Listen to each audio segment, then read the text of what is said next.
And maybe they think that we say that all cars more better, more reliable, just because we're embarrassed to show how much money in our wallet. Patrick's Garage.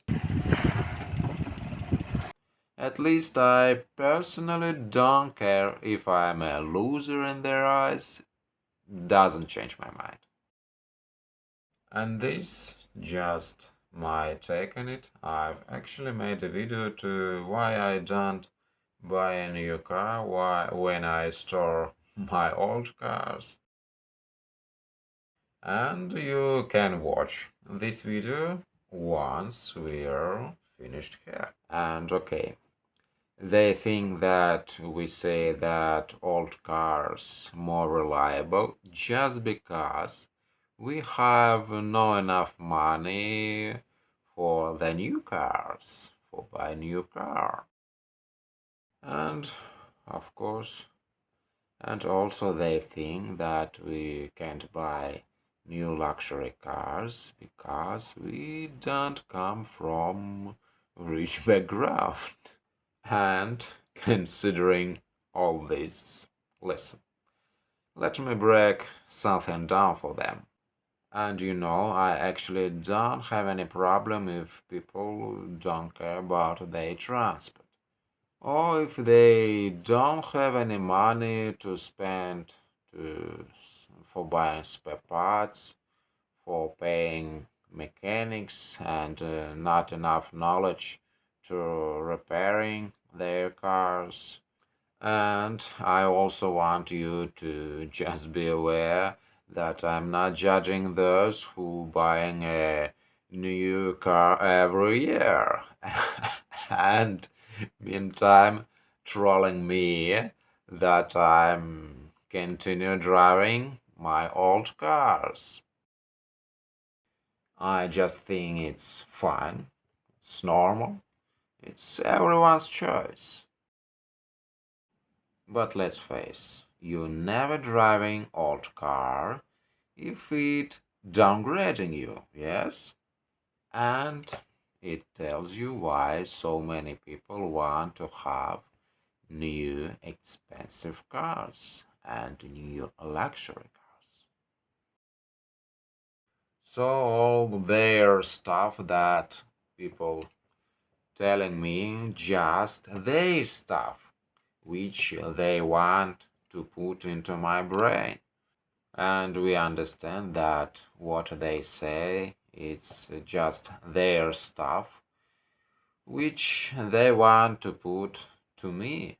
But considering all this, I don't want to spend my own time to achieve someone's certain metrics. So I think we should have those cars that bring us fulfillment and drive those cars every day if you want. You don't have to drive a latest car if you want something another. So do the stuff you want to do. If those old cars make you happy, drive them. If those new cars don't make you happy, don't drive them.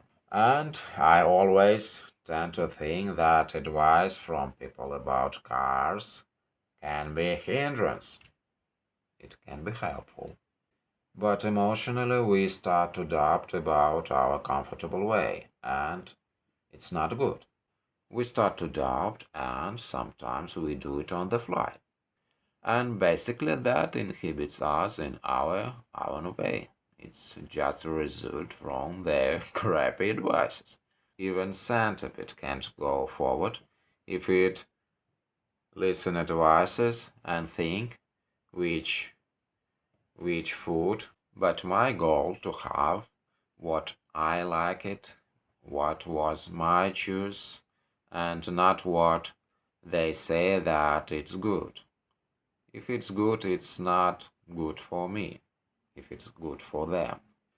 Because Some people think if it's good new car, if it's good for them, and automatically it means that it's good car for you and for me. But we don't want new car. Apparently, we're grabbing what we want, not what they want.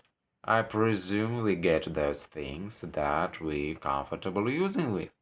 Yes, you can agree or disagree with me, but now I just try to pull my experience from my memory. So always remember it's my own experience, and I think it would be useful to point out to you at this moment. That's why it's so important to choose car that interests to you, to own to maintain. But I think you can get an old car until you have sufficient experience in repairing. Otherwise, you couldn't enjoy repairing your car.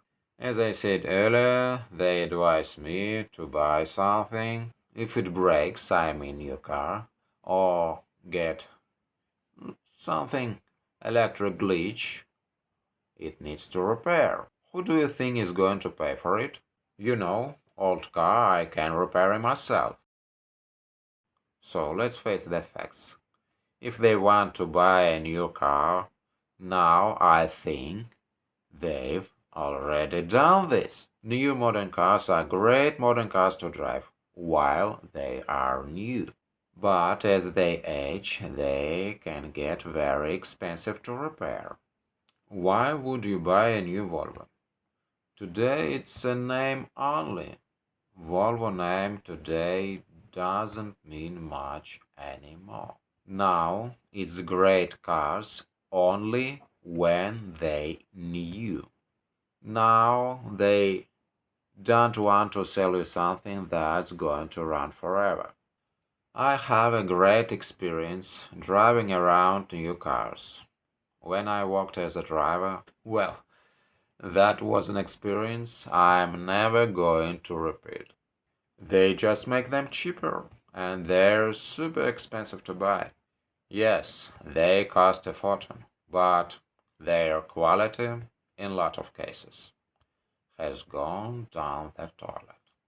Back in the 60s, those are simpler cars. Now they have all kinds of plastic and a whole bunch of electronic crap. In modern cars, a lot of systems under computer control. And we can do nothing if the computer bad. And what we can do to force our modern car to work. Obviously, we need to find a good mechanic. But now, honest mechanics very rare. And now a lot of people suffering because they can't repairing this electronic crap. But anyway, their repair cost a fortune. Modern cars are not made to have run all the time. But back in the 60s, they had carburetors, they had mechanical ignition. Everything was pretty simple to fix. Look at Volvo from 60s, they are classic. They made out of metal. And now look at yours. It's all plastic. All kinds of stuff is plastic. And when it's even 30 years old, it's going to crack. It's going to fall apart.